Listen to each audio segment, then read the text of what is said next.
Merci, Monsieur le député. Est-ce qu'il y a d'autres interventions? Monsieur le député de Marguerite Bourgeois, à vous la parole. Merci beaucoup, Madame la Présidente. Le projet de loi 5, écoutez, c'est une grosse version là, du projet de loi 11, dans le sens qu'on va, avec ce projet de loi-là, accélérer l'autorisation de projets structurants pour l'économie du Québec. Le projet de loi 11 se veut un ensemble de mesurettes là, pour réduire la paperasse et la bureaucratie là, au Québec. Donc, on est dans la même relative palette ici, mais malheureusement, on n'est pas avec les mêmes conséquences. Malheureusement, pour ce qui est du projet de loi 11, évidemment, ça va être peu significatif. Quand on considère le fait qu'avec l'étude là, du FCEI, on a bel et bien vu un ajout d'approximativement 2,6 milliards par année que ça coûte à nos PME d'opérer au Québec à cause de l'environnement réglementaire additionnel que ce gouvernement-là a mis en place. Dois-je le rappeler, en fait, que la raison pour laquelle on met un projet de loi ici de l'avant et qu'on a à faire cette espèce d'exercice pour accélérer l'autorisation, bien, ça vient d'un paquet de procédures que le gouvernement a lui-même déposées depuis les 8 dernières années pour alourdir le processus réglementaire d'autorisation. C'en est triste, mais c'est la réalité. Comprendrez, nous, au Parti libéral du Québec, là, on est quand même le parti qui a réalisé de grandes infrastructures. On a été partie prenante pour, évidemment, accélérer les processus d'autorisation, que ce soit dans le système hospitalier, que ce soit dans l'énergie au Québec, pour que nommer ces deux-là. Donc, on est évidemment pour le principe du projet de loi. Évidemment, on aura à analyser celui-ci dans les détails pour s'assurer qu'effectivement, on fait les choses comme il se doit. Et puis, si on peut me permettre, quelques instants, Madame la Présidente, fut une période où tous les ministres importants là, de la CAQ se promenaient avec un livre qui disait, un titre qui était simple, « How Big Things Get Done ». C'était un livre qui était le livre de chevet, je crois, là, pour les gros ministères au gouvernement. Mais malheureusement, à l'intérieur de ce livre-là, clairement, la substance n'a pas été lue par le gouvernement parce que, là encore une fois, aujourd'hui, avec le projet de loi 5, on le voit bien, une des choses qui aurait dû être fait lorsque tu veux réaliser des grands projets, c'est de faire une consultation en amont. Et on n'a pas fait, encore une fois, avec le projet de loi 5, une consultation en amont. Puis quand on regarde pour la mise en place du mécanisme qui est sous-jacent dans le projet de loi 5 pour accélérer justement l'octroi des autorisations, ben il n'y a pas d'acceptabilité, il n'y a pas un automatisme d'aller chercher l'acceptabilité. Puis c'est pas moi qui le dis, là, c'est le Conseil du patronat du Québec qui parle de cet enjeu-là, à savoir que c'est important, justement, si on veut être capable de réaliser de grands projets dans l'histoire du Québec. C'est important d'avoir, justement, toutes les parties prenantes de la société civile du même côté de l'équation. Elles doivent être donc consultées. On a rencontré le grand chef Paul des Premières Nations, on a rencontré des gens du milieu environnemental, on a rencontré un paquet d'intervenants qui voulaient évidemment avoir été consultés de façon préalable, ce qui n'a pas été le cas. On a aussi entendu les gens du MEC, l'Association minière du Québec, la Fédération des chambres de commerce du Québec, qui eux aussi ont dit que c'est important d'avancer, de faire accélérer justement les autorisations. Tout le monde semble être d'accord sur le principe, là, mais encore une fois, ici, on réitère le fait que l'importance règne de façon primordiale lorsqu'on justement consulte de façon préalable, ce qui ne semble pas avoir été le cas ici.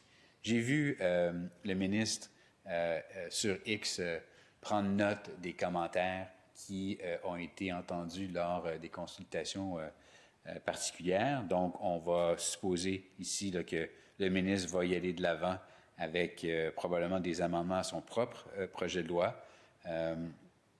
C'est important parce que les consultations préalables semblent être le dénominateur commun de l'ensemble des critiques qui ont été entendues en consultation. Et donc, on est tous d'accord pour qu'on puisse avancer, il faut que tout le monde pousse la roue dans le bon sens. Au Québec, on a le talent, on a les ressources, on a le savoir-faire, mais clairement, si on n'est pas capable d'apprendre que la consultation préalable est un élément essentiel à la réalisation des grands projets, bien, on va continuer là, à tourner en rond, malheureusement. Donc, vous savez, c'est important de considérer aussi que dans le projet de loi, aujourd'hui, ce qu'on propose, c'est de donner au ministre des Finances des pouvoirs qui sont extraordinaires. Alors, c'est important ici de considérer que les critères de désignation, qui actuellement sont trop larges, doivent être mieux définis. C'est un élément clé à la définition de ce que je disais tout à l'heure, c'est-à-dire de permettre l'acceptabilité sociale. Si on est capable de bien définir ces pouvoirs extraordinaires-là dans les concepts là, de la désignation, pour les critères de désignation, je pense qu'à partir de ce point-là, on va faire du progrès. On va proposer, nous autres, notamment, un critère qui va être pour ce qui est la désignation, que le promoteur du projet démontre qu'il a obtenu l'acceptabilité sociale. Ça, c'est important parce qu'avoir le promoteur qui, lui, va aller de l'avant, donc avec son projet, avec la liste des autorisations qui va lui être nécessaire à obtenir, bien évidemment, s'il est capable de démontrer qu'il y a eu ces autorisations, pas des autorisations, excusez-moi, l'acceptabilité sociale de façon préalable, bien évidemment, c'est comme si on huile déjà le moteur et il va déjà donc bien fonctionner. Donc, je pense que c'est important aussi de mettre cet aspect-là dans le projet de loi. Il y a une obligation de consultation qui existe, mais qui c'est pas avec un processus accéléré. Même les acteurs économiques comme le Conseil du patronat, comme je vous disais tout à l'heure, a mentionné que c'était préférable de toujours consulter en avant. Donc, consulter en avant égale l'obtention de l'acceptabilité sociale égale faire avancer le projet de façon plus optimale. Alors, je pense que là-dessus, le ministre l'a entendu. On va déposer des amendements dans ce sens, puis on espère qu'évidemment, on pourra avoir gain de cause là-dessus. Les joueurs importants, évidemment, les municipalités, tout ce qui est des champs de compétences.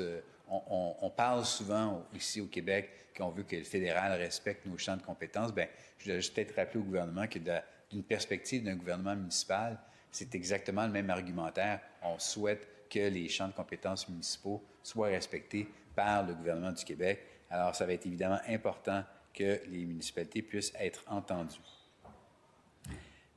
Donc, comme je disais tout à l'heure, en principe, le projet de loi veut faire avancer des projets de loi des projets qui sont eux-mêmes déjà déterminés par le gouvernement. Ici, on parle du train rapide là, entre Québec et Toronto. On parle du port de Montréal, l'agrandissement du port de Montréal à Contrecœur. Le gouvernement, clairement, doit avoir sûrement 2-3 autres projets là, dans le pipeline là, pour nous avancer avec un projet de loi comme ça. On verra bien à la valeur même de chacun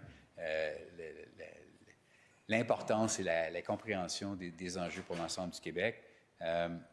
Mais c'est important aussi de comprendre que le projet de loi est pour une durée de 5 ans.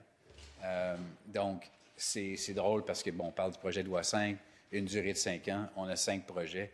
On dirait quasiment qu'il y a eu un agencement des étoiles là, pour faire en sorte que le projet de loi, le numéro du projet de loi tombe dans ce genre de carton-là. Mais ça va être important pour la suite des choses qu'on puisse avoir plus de consultations et de s'assurer que pour qu'on puisse faire avancer l'économie du Québec et qu'on puisse avoir l'objectif atteint de faire autoriser ces grands projets-là dans un ordre de 50% plus rapide qui semble être l'objectif du ministre des Finances, bien, que pour des projets d'envergure nationale, on puisse avoir eu au minimalement les réflexes d'avoir fait une consultation avec toutes les parties prenantes de façon préalable.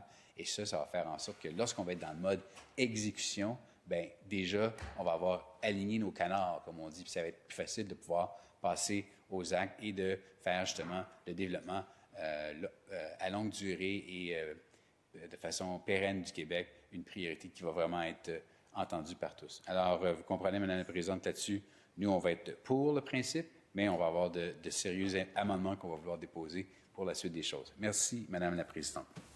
Merci, monsieur le député.